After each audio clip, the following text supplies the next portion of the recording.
Welcome, everyone, to the 2023 Kansas City Women's Bike Summit. I'm Laura Fox, Director of Education at Bike Walk KC. First and foremost, I would like to thank the Johnson County Library and especially the Central Resource Branch for sponsoring and hosting this and all of our warm-up events. If you missed any of our warm-up events, please go to the Johnson County Library's YouTube page, look for the Women Bike Summit 2023 playlist, or use the QR code on the back of your program to go to Bike Walk KC's website, where you can not only catch up on the videos, but on other women bike events, people, and topics. So also in our program, you'll find the schedule.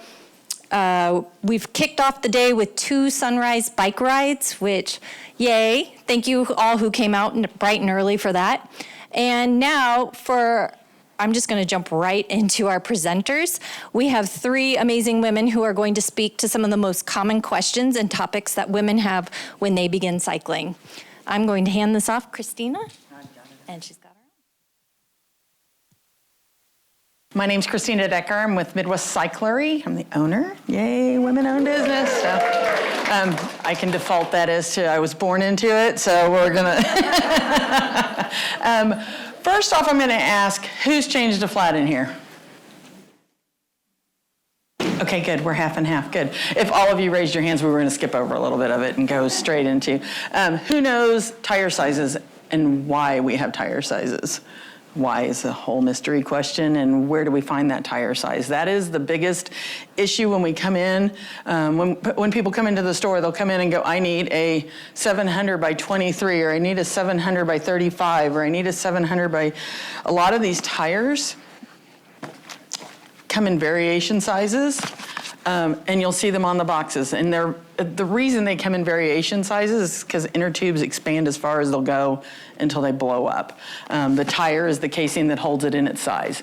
So when you're looking for a size, it will most likely always be on your tire, on the side of the tire, so that you can find where it's at. Your basic tires are 27.5, 27, 700Cs, 650Bs. There are a lot of other variations, 20-inch, 24s, 26s. I mean, there are probably 200 different bicycle tire sizes. So I can't just give you the normal size, okay? It just depends on whose normal we're in. So also don't freak out when we hand you a 29 by 2 when you have a 700 by 45 tube, or 700 by 45 tire, because a 29 and a 700C are very, very, very close to each other. A 28 is also very, very close to each other, all right? But I brought examples to show kind of a size of tubes and tires. These are all 3 different sizes.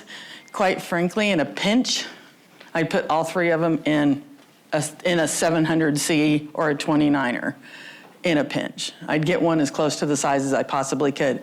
I would not put this in it, okay? So this is our 20-inch, I believe, or 16, something. I just grabbed it as I walked out the door so I could give a really big difference of sizes. These are 3 different sizes.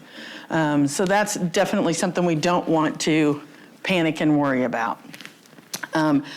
Tire sizes also have another, which is probably what you'll have a bike shop.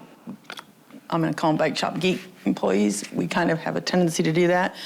There's going to be another size, and Schwalbe has a tendency to hide them on there for me, so I can't find it on the side of the tire. It'll be in the black. It goes into the bead itself, and you've got your 622s, you've got your 630s, you've got any other size, 570s, 590s.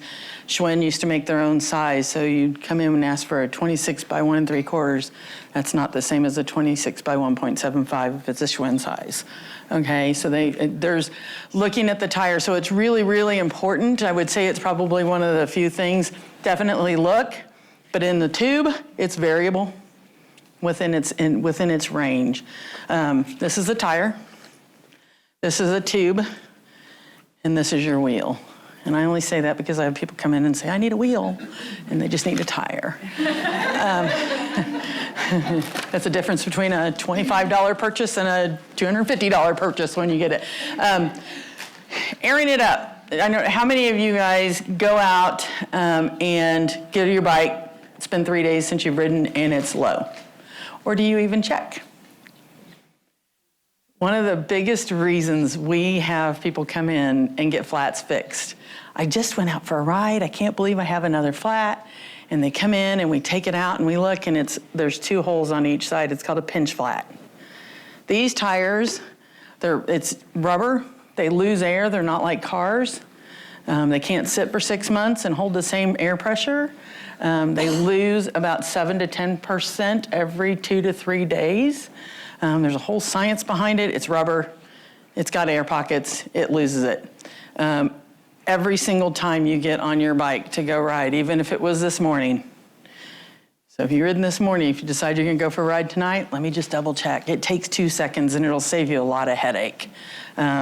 We truly do fix more flats because of pinch flats than we do of anything else, because the tire just bangs up against something and then pinches between the street and the wheel itself. Taking wheels off of the bike, I don't want to focus on flats a whole bunch of the way because I want to kind of go over a little bit of the things that you need to check when you're getting on your bike. There are certain things you need to check when you get on. You need to check your brakes to make sure that they're both working. I mean, there's nothing worse than going down a hill and then nothing works. So squeeze your brakes before you go. Spin your wheels before you go so that they aren't rubbing. You don't want to go for a ride and have the brakes rubbing the whole time and you can't pedal as far and you're working twice as hard. And make sure that that your chain is on. I always pedal it backwards. If it's running smoothly, before going on a ride, it's probably going to be okay. Everything is in function. If it's clicking, click, click, click, wait a minute, what's going on? Pedal it forward, see if it just accidentally got shifted. Hear the noise? And it shifts and it goes. So did my granddaughter walk by and push a button and I didn't know it? Or did something get hit? Did this get hit, the derailleur itself? Some of the other factors that you need to look at is when you're checking the brakes. Don't touch the rotor itself.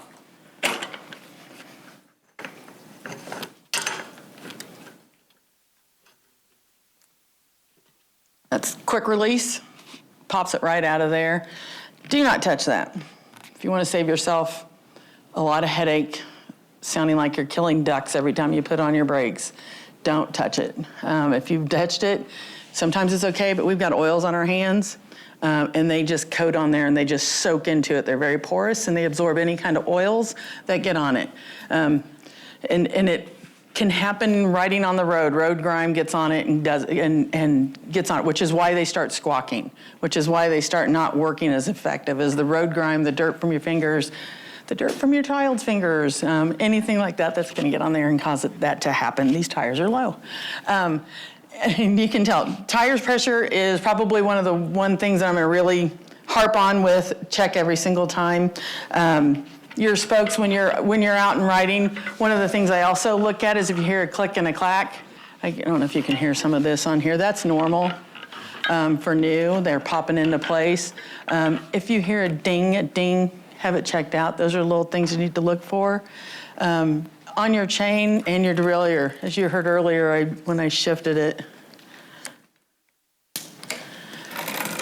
If that's happening while you're riding, you're gonna wear out more parts because it's not adjusted properly. There could be multitudes of things that are going on with it.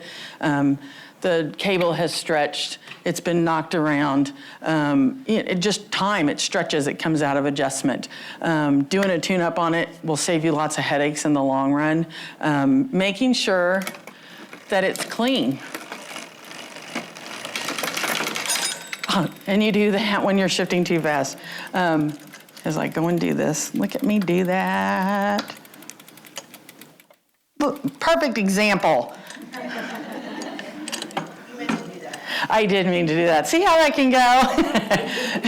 And as you can see, my hands have a little bit of grease on there. A lot of grease is not good.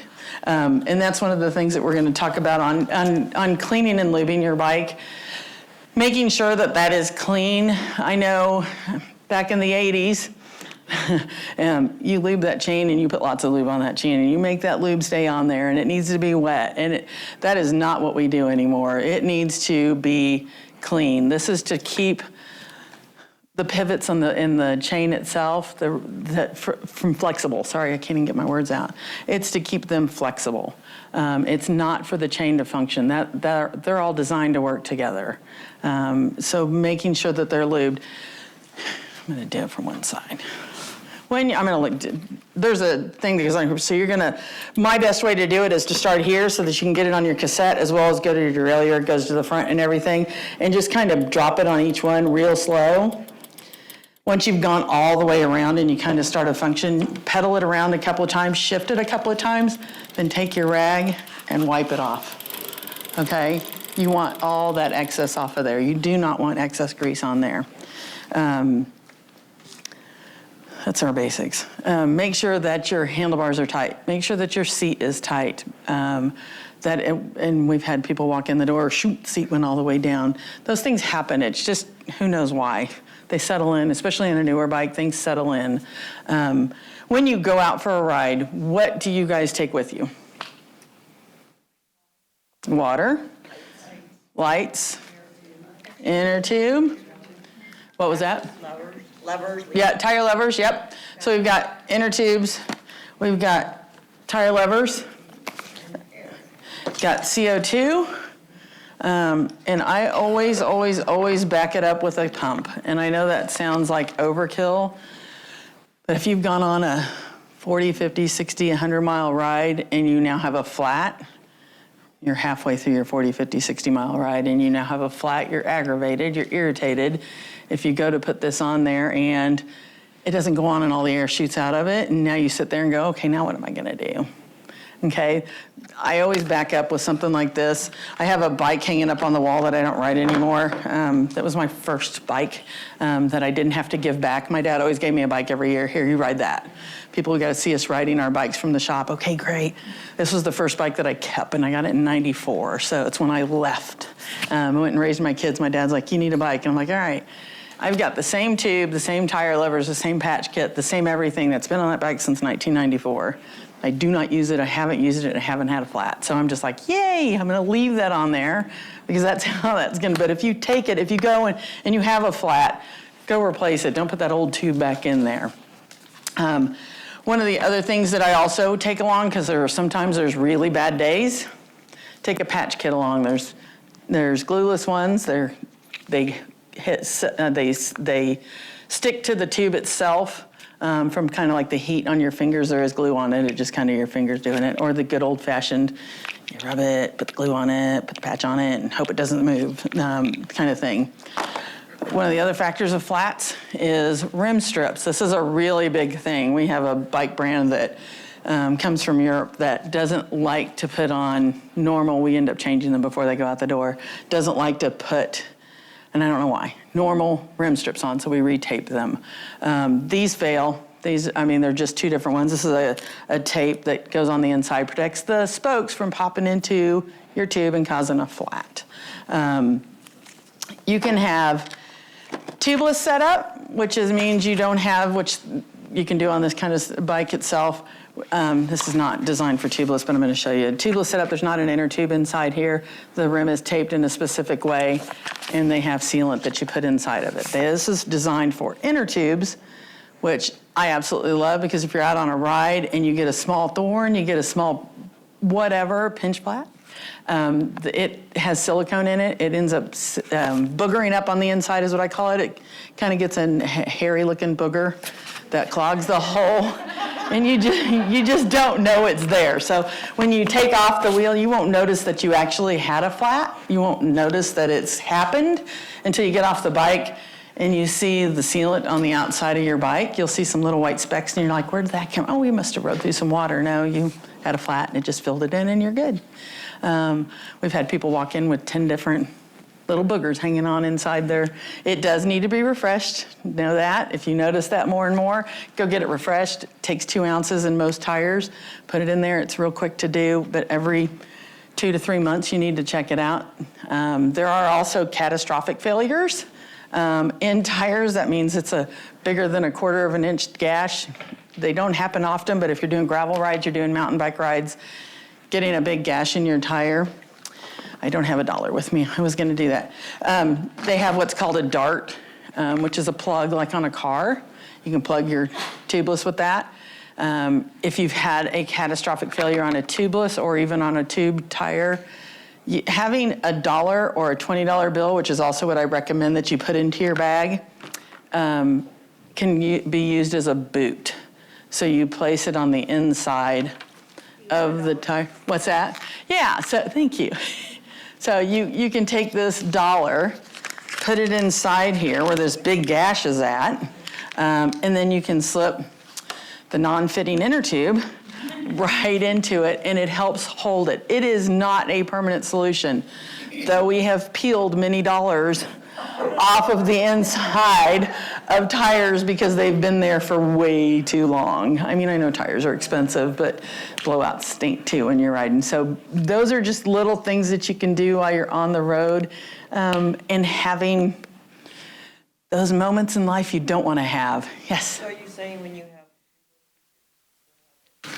Absolutely, I would not leave home without it. That is, there are things that I would never, I mean, my husband, I'm so OCD about it. I mean, we go ride trails with our granddaughter and our kids all the time, and it's like, okay, do we have this, do we have this, do we have this? And I'm just like, I can't believe I'm still doing this, but I do because I don't want to end up sitting on the side of the road going, now what do I do? Where do I go? How do I do this?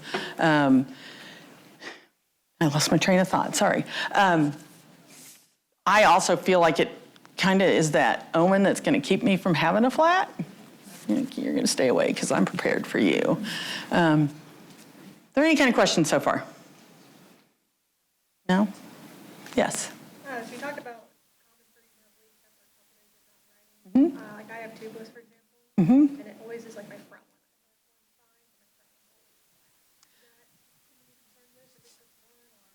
So she was asking the question, yeah, she was asking the question of I'm tubeless, my front goes down, my rear doesn't, it stays fine. Maybe. I bet you 10 to 1 you have a lot of boogers on the inside, maybe. You just don't know that. Having it checked, have the sealant level checked, make sure that it's seated properly. Sometimes we have to take it off, clean off the excess that's on the inside of it, and then put it back on and reseat it to make it stick a little bit better, because it's all about sealing it up to make sure that it doesn't leak. It's not a horrible thing. Luckily, it's just air it up, which is why you have yet another pump. I know we try and sell you all kinds of stuff, but having a floor pump at home to fill up every single time is key and crucial. Just sitting right next to your bike is the best place for it. So I bet you need sealant. That would be my guess. So, yes?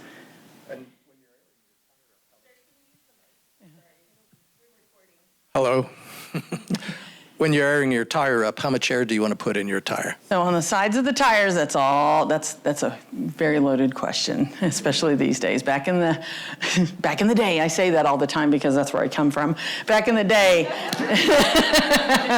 I can't believe I say these things now. I used to always, I can't believe my dad said that. But you know, all the tires back then, 90, 120, you went up to as hard as you possibly could. I saw some shock on your faces. Yes, that was very common.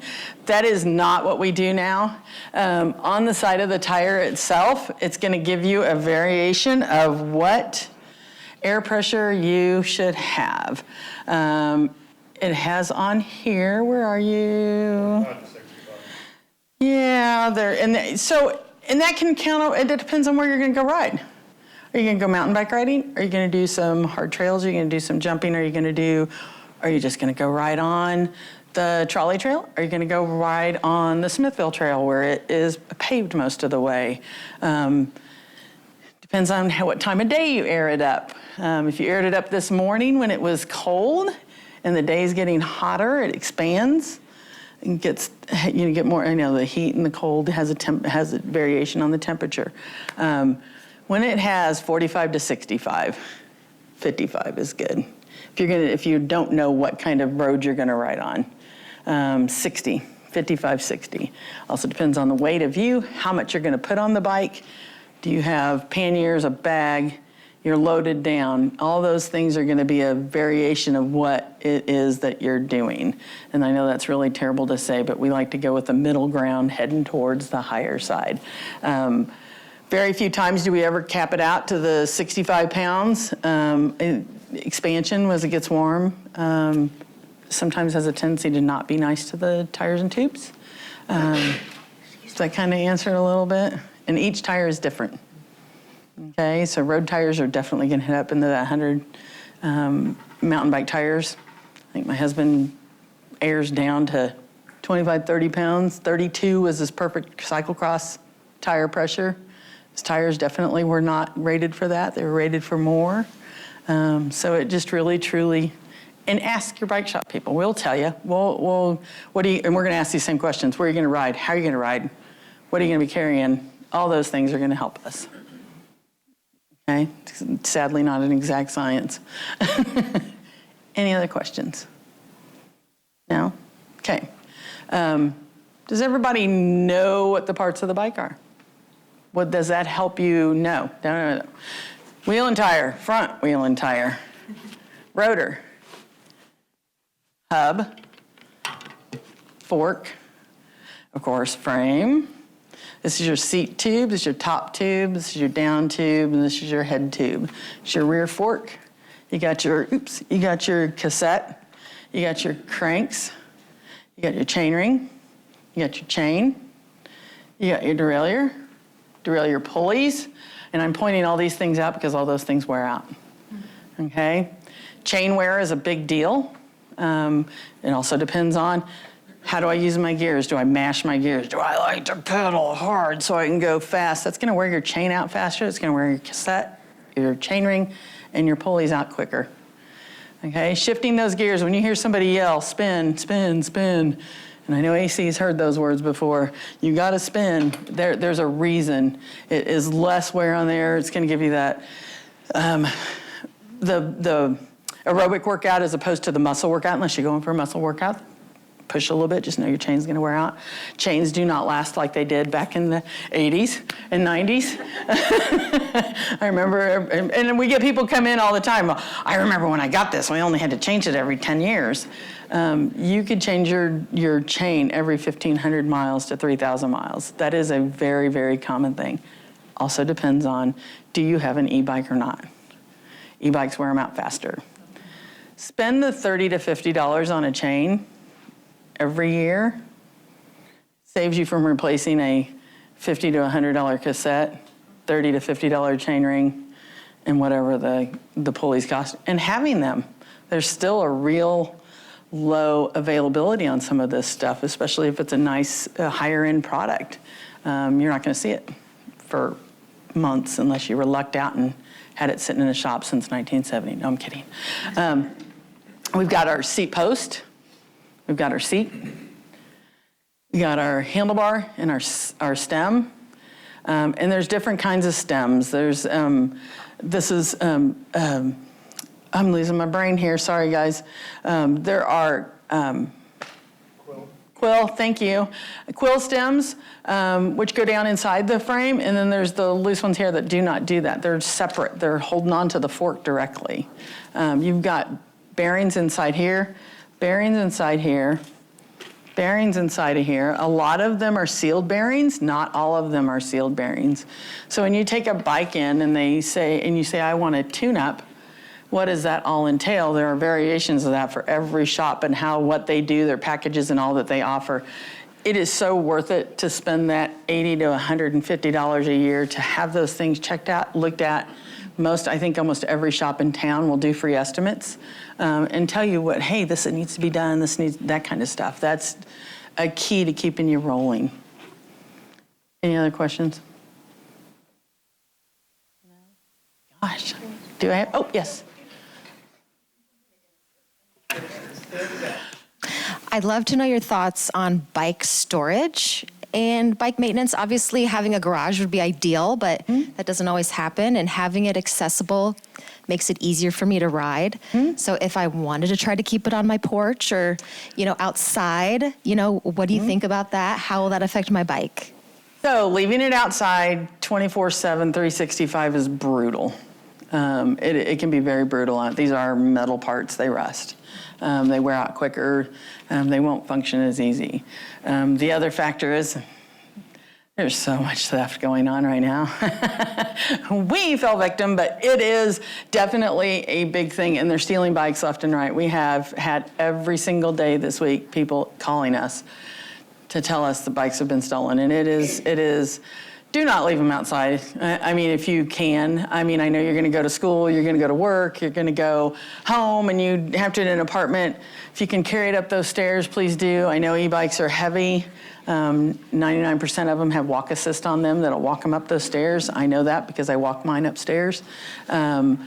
So definitely it is very brutal on them. And most of the time replacing parts is the key to leaving them outside all the time. So the key, losing it and replacing a lot of parts because the weather is harsh. What else? Covered port? Yeah, just the outside elements, just the air, the moisture. I mean, especially like we're having now, when we wake up with all that dew, it just sits on the bike and soaks into it. If you go to Florida, I'm saying this from experience, and you decide I got to live that dream of riding on the beach, because that looks like fun, and it really is. Just know that every part on your bike's going to turn into a rust bucket when you come back, okay?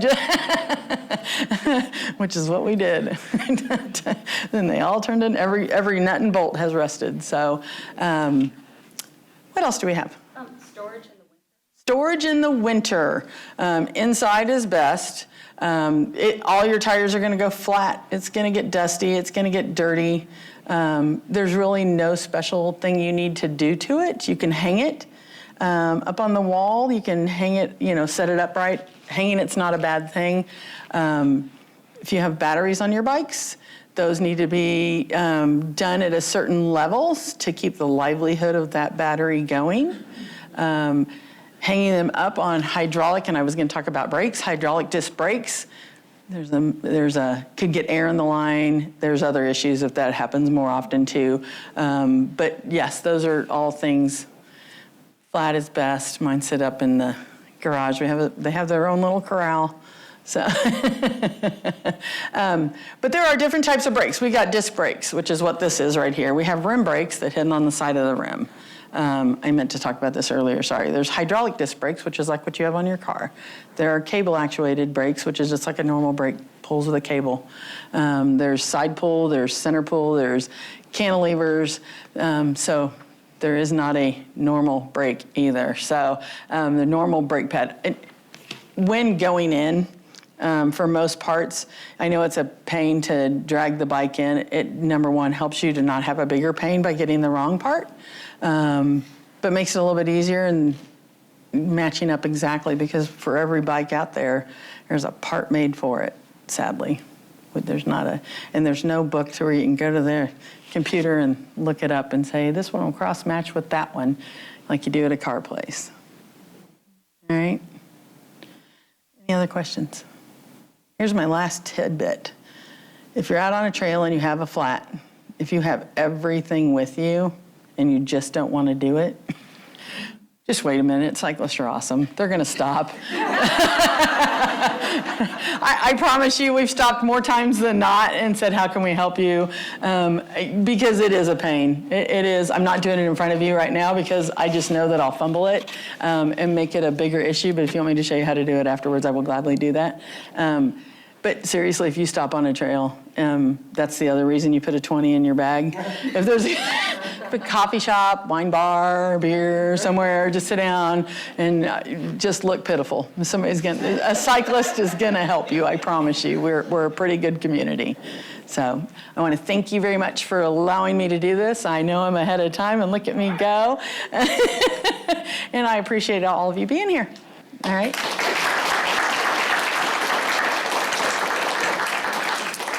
I'm Ashley Hand, and I'm the board chair at Bike Walk KC.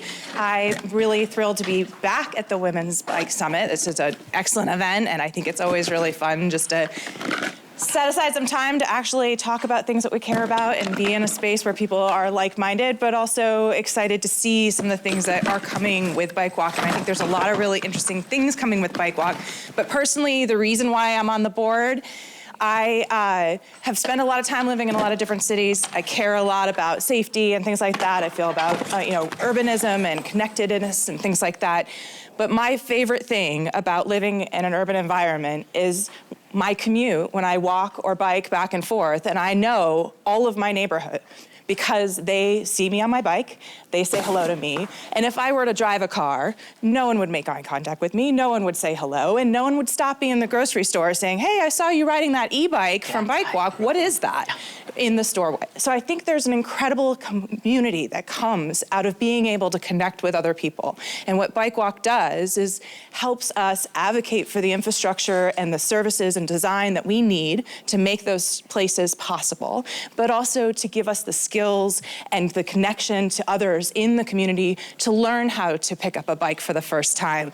And I think that's the type of thing that we are so fortunate to have an organization like Bike Walk KC. So I'm going to introduce you to some of our other board members, and they can share why they too are involved. And we're going to be back later because we have a lot of really exciting things to share with you about how you can get involved in new ways at Bike Walk KC. So thank you so much for spending your Saturday with us. And I'm going to introduce you to Mary. I enjoy being on the board because I once was an instructor, and I used to go to the schools and help children learn how to ride bikes properly, because they're just used to getting on a bike and they don't realize that there's signals and how to stop or what to watch for. Yeah.